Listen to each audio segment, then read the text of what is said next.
नमस्कार, मैं हूं पवन त्यागी।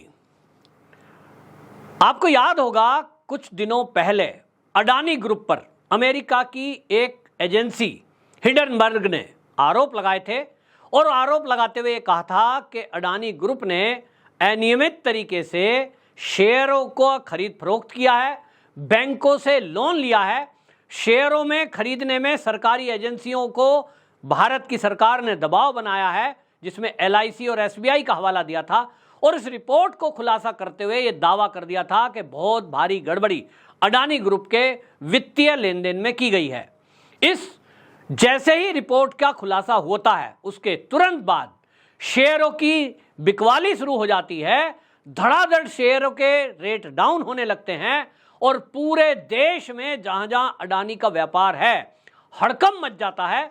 और यहां भारत के अंदर भी जो विपक्षी दल हैं, खासतौर पे कांग्रेस, वो अग्रेसिव मोड पे होकर सरकार को भी घेरने लगती है और अडानी और मोदी के नारे लगने लगते हैं। इससे जहां एक तरफ सरकार की छवि खराब होती है, मोदी को घेरने की कोशिश होती है, देश में अफरा तफरी मचती है। अडानी ग्रुप को एक ही झटके में $153 बिलियन का, जी हां, $153 बिलियन का नुकसान हुआ। जो अडानी दुनिया का नंबर 1 पर अर्थव्यवस्था में एक उद्योगपति बना था, धड़ाम से 21वें नंबर पर आ जाता है। अब इसके पीछे का खुलासा हो रहा है। आशंका पहले से थी कि इसके पीछे जरूर कोई विदेशी हाथ ताकते हैं, जरूर कोई षड्यंत्र किया हुआ है, क्योंकि अडानी ग्रुप पहले ही दिन से कह रहा है कि हमने कोई भी अनियमितता की नहीं है, हमने कोई गड़बड़ी की नहीं है, जो भी कोई जांच हो हम उसके लिए तैयार हैं। और ये पहले ही दिन से स्टेटमेंट अडानी ग्रुप की तरफ से आया कि कोई भी जांच आप करा लें, कोई भी एजेंसी से करा लें, हम सारे दस्तावेज दिखाने के लिए तैयार हैं। इसके बाद SBI और LIC, जिसको प्रमुख रूप से टारगेट कांग्रेस के नेताओं ने किया था, विपक्षी पार्टी के नेताओं ने किया था, आम आदमी पार्टी के संजय सिंह समेत कई नेता ये SBI और LIC के दफ्तरों के बाहर धरना प्रदर्शन कर रहे थे। अफरा तफरी का माहौल बना था। उसके बाद ये खुलासा आज हो चुका है कि वो जो उन्होंने शेयर खरीदारी करी थी अडानी ग्रुप्स की, वो एक रूटीन काम है और मात्र 5% शेयर खरीदे गए थे और वो लाभ के लिए खरीदे गए थे, क्योंकि हमेशा अडानी ग्रुप के जो शेयर हैं वो हर व्यक्ति को लाभ देके जाते हैं। अब आज खुलासा है कि SBI का 157% फायदा हुआ, LIC को भी अरबों रुपए का फायदा हुआ, नुकसान नहीं हुआ। जो पिछला साल गया है अरबों रुपए LIC और SBI ने रिकॉर्ड उसमें फायदा उठाया है, यानी उनको लाभ हुआ है। यानी कि एक षड्यंत्र रचा गया और उस षड्यंत्र के पीछे विदेशी ताकतें थी, ये लग रहा था। लेकिन अब सेबी ने जो जांच की उसमें यह पाया कि हिंडनबर्ग ने बाकायदा शॉर्ट सेलिंग के लिए भारत में जो कोटक महिंद्रा बैंक है उसका इस्तेमाल किया और उसके जरिए शेयर खरीदे गए, एक कंपनी बनाई गई और उस कंपनी से मॉरिशस में बाकायदा वो बेस्ट करके वहां से शेयरों को खरीद फरोख्त करा गया अडानी ग्रुप से शॉर्ट सेलिंग करके। और उसके बाद जैसे ही ये रिपोर्ट प्रस्तुत होती है हिंडनबर्ग की, तत्काल वो शेयर सबसे पहले बेचने का काम किया। यानी एक पूरी प्लानिंग रची गई थी कि जैसे ही रिपोर्ट प्रस्तुत होगी, हिंडनबर्ग ने मिलजुल करके और ये तय कर लिया था कुछ कंपनियों से कि आप तुरंत शेयर बेचना शुरू कर देना, जिससे कि पूरे इंटरनेशनल मार्केट में हड़कंप मचेगा कि सब लोग तो शेयर बेच रहे हैं, अफरा तफरी मचेगी और इसी शॉर्ट सेलिंग में हम फायदा उठाएंगे। इस सब में आपको बता दूं कि एक भारत के बैंक का नाम सामने आया जिसका नाम था कोटक महिंद्रा।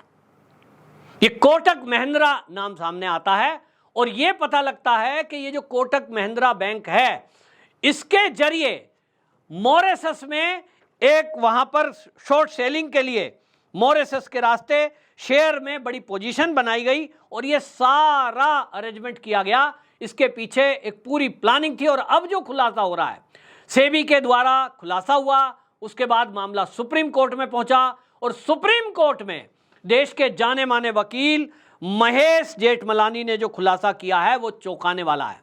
खुलासा यह है कि इसमें जो बैंक का नाम सामने आ रहा है वो बैंक के तार जो है चीन से जुड़ते हुए दिखाई दे रहे हैं। आपको बता दें कि ये जो बैंक है कोटक बैंक, कोटक महिंद्रा बैंक, इसके जो संस्थापक हैं इसके पीछे, वो चीन से जुड़े हुए तार, चीन के ही इशारे पर हिंडनबर्ग ने रिपोर्ट तैयार की, इसी के इशारे पर कई कंपनियों ने शेयर खरीदे थे। और पैसा लगाने वाले कौन थे उसके पीछे आपको बताता हूं। ये जो कोटक महिंद्रा है इसका इस्तेमाल किया गया और उसके पीछे थे किंगडन कैपिटल के संस्थापक मार्क किंगडन। ये जो मार्क किंगडन है इनकी पत्नी है चीन की, और वो जो पत्नी है चीन की उसका नाम है चेंग। अब ये चेंग जो है ये चीनी मूल की है, और ये जो चीनी मूल की पत्नी है ये न्यूयॉर्क समाचार सुप चाइना की संस्थापक है, बैंकिंग सेक्टर से जुड़ी है, और कहते हैं कि इन्हीं के इशारे पर हिंडनबर्ग ने अडानी के ऊपर रिपोर्ट तैयार की। यानी चाइना की मूल की ये महिला और ये मार्क किंगडन की पत्नी होती है, और ये मार्क किंगडन की पत्नी ने शॉर्ट सेलिंग के लिए कोटक महिंद्रा के साथ ट्रेडिंग अकाउंट खोले, और उसके बाद अंतर्राष्ट्रीय निवेश शाखा KMPIL ये जो है इंटरनेशनल लेवल पर अडानी के शेयर खरीदने के लिए कंपनी की स्थापना की।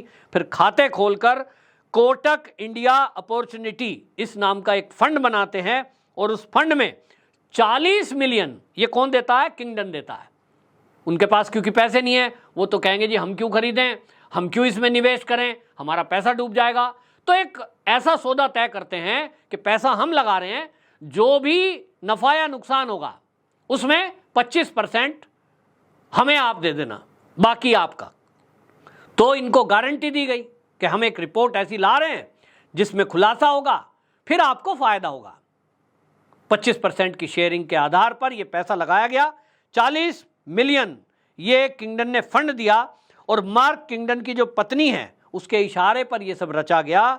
तो ये जो पूरा खुलासा हुआ है इससे एक बात बिल्कुल साफ हो रही है, वो ये कि अडानी ग्रुप को तबाह करने के लिए ये सब किया गया है। तो आपके मन में एक सवाल आएगा कि ये जो राहुल गांधी विपक्षी पार्टी आम आदमी पार्टी ये चिल्ला रहे थे, कुछ मीडिया चैनल लगातार न्यूज़ चला रहे थे अडानी के विरोध में, एक हाइक क्रिएट किया गया। अब ये समझ में आ रहा है कि अमेरिका बेस्ड एक संस्था, उसको हायर इसलिए किया गया क्योंकि चीन की कोई एजेंसी होती तो सबको ही पता लग जाता कि इसके पीछे तो चीन है।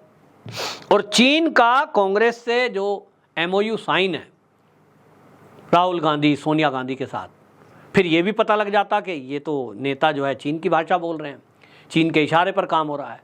और इसलिए इन्होंने दिमाग लगाया। संस्था जो जांच की है वो चुनी हिंडनबर्ग, अमेरिका बेस्ड। मीडिया को हायर किया गया जो भारत के ही हैं। उद्योगपतियों को इस मामले में टारगेट करने का काम, अडानी को क्यों रखा गया टारगेट करने का?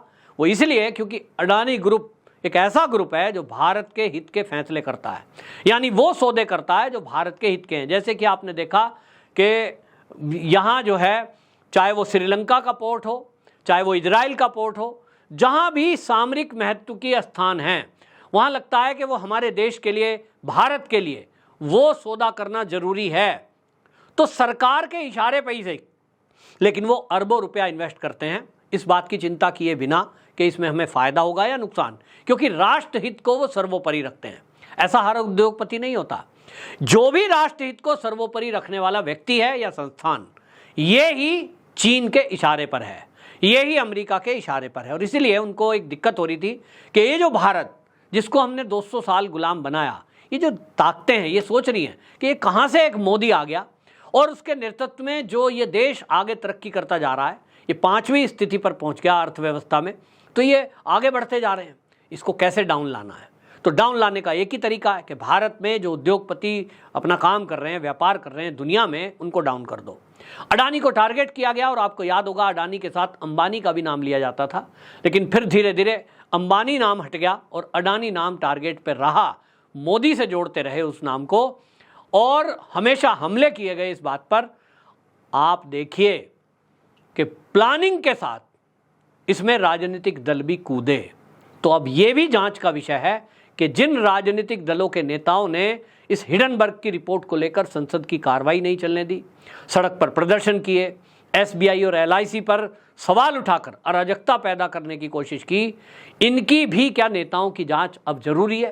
क्योंकि जब ये एंगल खुल के आ गया है कि इसके पीछे चीन है, तो निश्चित रूप से देश का दुश्मन देश अडानी के पीछे पड़ा था और अडानी को अरबों रुपए का नुकसान हुआ है। तब इन नेताओं का क्या? इन नेताओं के लिए राष्ट्रद्रोह की धाराओं के तहत केस दर्ज होना चाहिए। और जो भी बड़ी से बड़ी एजेंसी हैं नेशनल और इंटरनेशनल लेवल पर, जिन देशों से हमारी ट्रीटी है, मोदी जी को चाहिए कि अब NIA के जरिए, NIA के साथ CBI, सारी संस्थाएं लगाओ, पहले इन गद्दारों का कुछ ना कुछ इलाज करो। अडानी जी को जो नुकसान हुआ है, मैं पहले भी बोल चुका हूं कि हमारे देश का उद्योगपति कोई भी है, उसका नुकसान देश का नुकसान है, क्योंकि वो हमारे परिवार का हिस्सा है।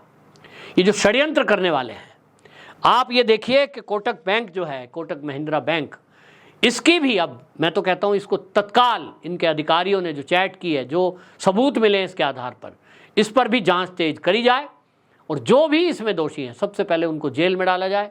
इसके साथ साथ नेताओं को जेल में डाला जाए और जो ये पूरा षड्यंत्र है इसका खुलासा अपने लेवल पर सरकार भी करे। पूरे देश को पता लगना चाहिए कि हमारे देश में चल क्या रहा है। एक उद्योगपति जो अपने ईमानदारी की कमाई और देश की तरक्की के लिए काम कर रहा है, उसको किस तरह से टारगेट किया जाता है। जो उल्टे सीधे काम कर रहे हैं, हेरा फेरी के काम कर रहे हैं, जो नेताओं को खिलाने पिलाने में विश्वास करके अपना काम निकाल लेते हैं, उसके बारे में कोई पार्टी का दल, कोई नेता नहीं बोलता है। तो क्या ईमानदार उद्योगपतियों को इसी तरह टारगेट किया जाएगा? तब फिर ईमानदारी से अपना उद्योग करेगा कौन? कौन देश हित में अपने पैसे इन्वेस्ट करेगा?